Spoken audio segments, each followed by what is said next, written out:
In the last 100 years of cruelty, there have been many voices calling for a place for Antonin Artaud in the history of ideas rather than on the outside in madness. Sometimes many voices in the same text.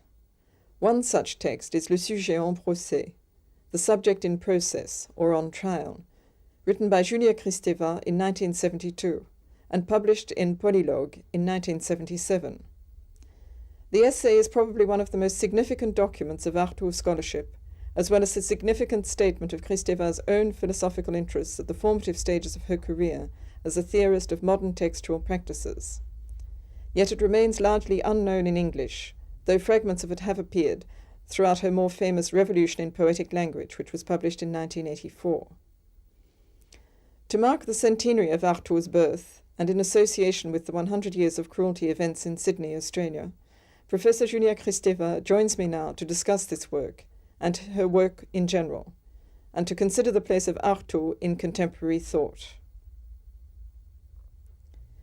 Professor Kristeva, in your earlier work, in the early to mid-70s, Artaud appears almost as a spectral figure, haunting the pages of Polylogue and Revolution in Poetic Language.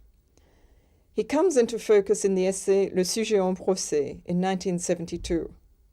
How did you discover Artaud after your earlier work in linguistics? And would you say that your own work, particularly Le Sujet en procès, was in some way influenced by Artaud's ideas? And if so, how would you describe or account for this influence on your work?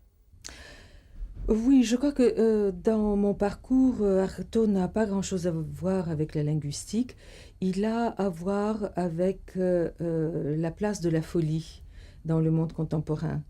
Et vous vous souvenez sans doute que dans les années 70, c'est-à-dire très près après 68, notre société occidentale a été secouée dans ses valeurs, et tout particulièrement à deux niveaux qui m'intéressent particulièrement et qui sont celui de la place du sujet dans le monde moderne et le sens, le sujet et le sens. Or, il se trouve qu'une expérience comme celle d'Artaud comporte des risques énormes parce que la mise en cause de l'unité subjective et la mise en cause du sens normatif conduit à la psychose. Et c'est donc dans ce questionnement concernant la révolte contre la norme et la révolte qui conduit au risque psychotique que j'ai rencontré Artaud. Alors ceci, si vous voulez, sur le plan des idées, dans mes lectures, on trouve facilement, quand on cherche les positions révoltées, quand on s'interroge sur le non-sens de la conscience ou le non-sens des normes dont nous sommes entourés, on trouve facilement dans les bibliothèques autour de tel quel et même dans certaines marges de l'université, la place d'Artaud.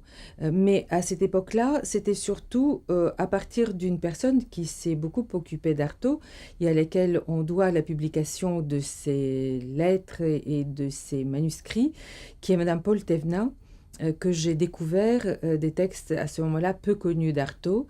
Elle emportait en quelque sorte la flamme et le témoignage vivant. Et donc c'est par cette conjonction de deux courants, une pensée, la mienne, qui était une pensée d'inquiétude sur les valeurs dans lesquelles nous vivions, et puis ce témoignage existentiel, je dirais biographique, passionnel de Paul Thévenin, que j'ai rencontré Artaud.